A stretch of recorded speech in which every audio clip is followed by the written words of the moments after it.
নমস্কাৰ স্বাগতম জনাইছো মিক্স আসামিজ চেনেলৰ অন্য এটি ভিডিও লৈ এতিয়া হৈছে এডমিশনৰ সময় মেট্ৰিকৰ ৰিজাল্ট দিছে হায়াৰ সেকেন্ডাৰী ৰিজাল্ট দিছে আৰু ইতিমধ্যে এডমিশন প্ৰক্ৰিয়াসমূহ চলি আছে আৰু আজি আহিছো হে এডমিশনৰ এটা বিষয় লৈ হেতু হৈছে আইটিআই এডমিশন ইতিমধ্যে আপোনালোকে গম পায় অসমৰ বিভিন্ন জিলাত বিভিন্ন ধৰণৰ আইটিআই প্ৰতিষ্ঠান আছে প্ৰাইভেট আৰু গভৰ্ণমেণ্ট এই প্ৰাইভেট আৰু গভৰ্ণমেণ্ট দুইখন আইটিআইৰ বাবে ইতিমধ্যে নাম ভৰ্তিৰ প্ৰক্ৰিয়া চলি আছে এই নাম ভৰ্তিৰ প্ৰক্ৰিয়া কেনেকৈ কৰিব কি ডকুমেন্টস লাগিব আৰু কিমান পাৰ্সেন্টেজলৈকে নামিব পৰা অবকাশ থাকে এই সকলোখিনি ডিটেইলছ পাব ভিডিওটোত আহক ভিডিওটোৰ মাজলৈ সোমাই যাওঁ বন্ধুসকল এইখনে হৈছে আইটিআই কাউন্সেলিংৰ জি শিডিউল আপোনালোকৰ সন্মুখত এখন লৈ আহিছো মই আইটিআই কাউন্সেলিংৰ শিডিউল ইয়াত আপোনালোকে প্ৰথমতেই দেখা পাব কেই তাৰিখৰ পৰা কেই তাৰিখলৈ আপোনাৰ আসলতে ৰেজিষ্ট্ৰেচন চলিব দেখিছে মেৰ 20 তাৰিখৰ পৰা জুনৰ 14 তাৰিখ এই কেইটা দিনৰ ভিতৰত আপুনি ৰেজিষ্ট্ৰেচন কৰিব লাগিব লগতে এই কেইটা দিনৰ ভিতৰতে আপুনি ৰেজিষ্ট্ৰেচন অনলাইন কৰাৰ পাছত ডকুমেন্টখিনি ভেৰিফিকেশনৰ কাৰণে সেই নিৰ্দিষ্ট যিখন আইটিআই এপ্লাই কৰিছে তাত গৈ পেলাই আপুনি ভেৰিফিকেশন কৰাব লাগিব ক্লিয়াৰ হৈছে তাৰ পাছত আপোনাৰ 15 তাৰিখত যেতিয়া ভেৰিফিকেশনৰ কাম সমাপ্ত হৈ যাব 19 জুনৰ 19 তাৰিখ মনত ৰাখক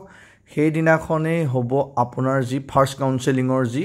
আপোনাৰ মানে জেনাৰেশনৰ মানে লিষ্ট জেনাৰেশনৰ কাম আৰম্ভ হ'ব তাৰ পিছত আপুনি চয়েস ফিলিং কৰিব পাৰিব নিজৰ চয়েস কোনখন আইটিআই দিব কি দিব ট্ৰেড এইখিনি চলিব 20 জুন আৰু 22 জুন আৰু 20 জুন 22 জুনত এই যিখিনি চয়েস ফিলিংৰ কাম হৈ যাব তাৰ পাছত আপোনাৰ 25 জুনৰ দিনাখন ফাৰ্স্ট কাউন্সেলিংৰ লিষ্টখন ওলাব মুঠ 5টা কাউন্সেলিং থাকিব এটো হৈছে ফাৰ্স্ট কাউন্সেলিং ইয়াত আপোনাৰ হাই মাৰ্ক যিবোৰ আহিব সেইবোৰে পাব কিন্তু দেই কাট অফ মাৰ্ক তাৰ পাছত কিন্তু 26 জুন আৰু 27 জুনত আকৌ আপোনাৰ সেকেন্ড কাউন্সেলিংৰ কাম আৰম্ভ হ'ব 26 জুন 28 জুন সেই লিষ্টখন ওলাব 1 জুলাইত সেকেন্ড কাউন্সেলিংৰ যিখন লিষ্ট এখন 1 জুলাইত ওলাব ক্লিয়াৰ হৈছে তাৰ পাছতহে আহিব মেইন টুইষ্টটো যেটো 2 জুলাইৰ পৰা 4 জুলাইলৈ কি হ'ব আপুনি আকৌ আপোনাৰ যিখিনি মানে চয়েস এখিনি মডিফিকেশন কৰিব পাৰিব মানে সেকেন্ড কাউন্সেলিংৰ পাছৰ পৰা আপুনি মডিফিকেশন কৰিব পাৰিব দেই থাৰ্ড কাউন্সেলিংত এয়াসক থাৰ্ড কাউন্সেলিংৰ কেতিয়া হ'ব 6 জুলাই আৰু 8 জুলাইত মডিফিকেশন কৰিব পাৰিব দেখিছেনে আপুনি খলাব পাৰিব মানে চয়েসখিনি বলে মই আমুকত পাৰ্সেন্টেজটো মোক কভাৰ কৰা নাই সেইখন লিষ্ট ওলাব 10 জুলাইত ওলাব থাৰ্ড কাউন্সেলিংৰ লিষ্টখন ওলাব 10 জুলাইত দেখিছে ইয়াৰ পাছত আপোনাৰ কমান্ডৰ এই গুটেই ডেটবোৰ দিয়া আছে মই গুটেইবোৰ পঢ়ি নিদিও সম্পূৰ্ণ আপোনালোকে একদম এই যিখন মানে আপোনাৰ কি বুলি কয়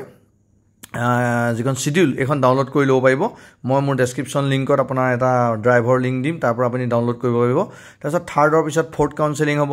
ফৰ্থ কাউন্সেলিংৰ পিছত ফিফথ কাউন্সেলিং হ'ব আৰু আটাইতকৈ লাষ্টৰ যিটো কাউন্সেলিং ফৰ্থ কাউন্সেলিং তাতহে আপুনি অৰিজিনাল বাৰ্তাটো পাব মানে কিমান লৈকে নামিব আনুমানিক আপোনাৰ 50% লৈকে নামি গুছি যায় কোনো চিন্তা কৰিব নালাগে প্ৰথম যি দুখন লিষ্ট ওলাব ফাৰ্স্ট আৰু সেকেন্ড কাউন্সেলিং তাত বহুতো লৰাছলি আশাহত হ'ব যিবোৰ আমাৰ সেকেন্ড ডিভিজন পাইছে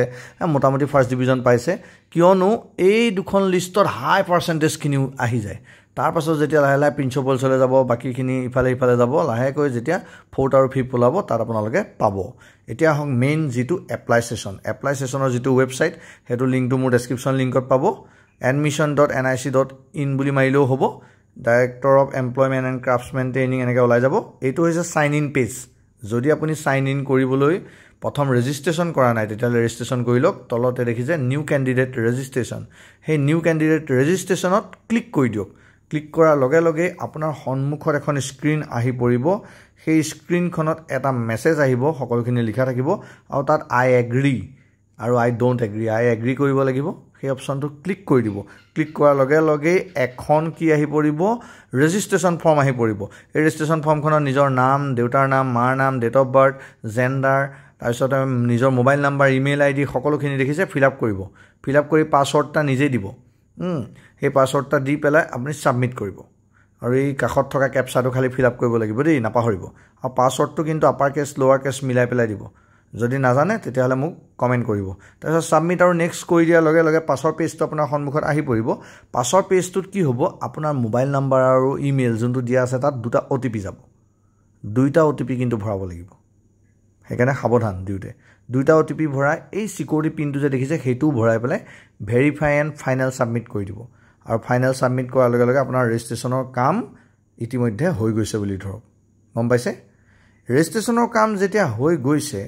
ইয়াৰ পিছত আহিব আপোনাৰ যিখিনি পাছৰ ষ্টেপ মানে এপ্লিকেশ্যন ফৰ্মখন ফিল আপ কোৱালিফিকেশ্যনৰ ডিটেইল দিব লাগিব কন্টেক্ট ডিটেইল ডকুমেণ্টখিনি আপলোড কৰিব লাগিব আৰু ফাইনেল সাবমিট সেইকাৰণে ভিডিঅ'টো স্কিপ নকৰাকৈ চাই থাকক স্কিপ কৰিলে কিন্তু সমস্যা আহিব এতিয়া ফিল এপ্লিকেশ্যন ফৰ্ম যিটো অপশ্যন আছে তললৈ গুচি যাওক তাত ক্লিক কৰি দিয়াৰ লগে লগে এপ্লিকেশ্যন ফৰ্মখন ওলাই যাব তাৰ মাজতে কওঁ যদি ভিডিঅ'টো ভাল পাইছে শ্বেয়াৰ কৰিব আৰু নতুন যদি দৰ্শক তেতিয়ালে সাবস্ক্ৰাইব কৰিব এই এপ্লিকেশ্যন ফৰ্মখনৰ নিজৰ নাম ঠিকনা সকলোখিনি আহিয়ে পৰিব খালি ইয়াত দুটা মন কৰিব যদি জেনেৰেল দিয়ে তেতিয়ালে EWS হয় নে নহয় হেতু সিলেক্ট কৰিব লাগিব সাব ক্যাটাগৰীত আৰু যদি কাষ্ট দিয়ে OBC MOBC দিয়ে কোনটো কাষ্ট আপুনি হেতু সিলেক্ট কৰিব লাগিব আৰু ফ্যামিলি ইনকামটো কথা আহিব ইয়াত আপোনাৰ ইনকাম ৰেহাই মানে আপোনাৰ 2 লাখৰ বা 2.5 লাখৰ তলত হলে আপুনি ফিজ ৰেহাই পাব সেইকাৰণে আপুনি ইনকাম সাৰ্টিফিকেট যদি আছে তেতিয়ালে ইনকাম সাৰ্টিফিকেটখন জেনাৰেট কৰি থব আৰু যদি জেনেৰেল ক্যাটাগৰী হয় মই আকৌ কৈছো জেনেৰেল কাষ্ট হয় তেতিয়ালে EWS খন ৰেডি কৰিব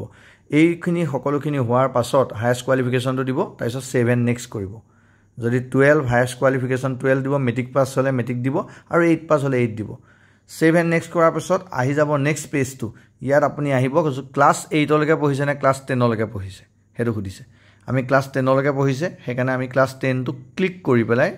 আপোনাৰ কি দিছো পাস বুলি দিছো আৰু পাসিং ইয়াৰ কোনটো বছৰত আপুনি মেট্ৰিক পাস কৰিলে হেতু দিব লাগিব দিয়াৰ লগে লগে তলত সাবজেক্ট ওয়াইজ মাৰ্ক খিনি আহি গৈছে দিছেনে ইয়াত আপুনি 10ৰ পৰীক্ষাত প্ৰতিটো বিষয়ত কিমান মাৰ্ক পালে সকলোখিনি ইয়াত ভৰাব লাগিব মুঠ মাৰ্ক ম্যাক্সিমাম মাৰ্কত মুঠ মাৰ্কটো ভৰাব আৰু অবটেইন মাৰ্কত ভৰাব কিমান নম্বৰ পালে আৰু এইফালে বাও হাতলে দিব নেম যে আছে সিলেক্ট অপচনটো দেখিছে তাত বিষয়বোৰ সিলেক্ট কৰিবলৈ আহিব আৰু পাসিং ষ্টেটাস হেতুটো পাসেই দিব লাগিব সিলেক্ট কৰাৰ পিছত হেতু পাস বুলি অপচনটো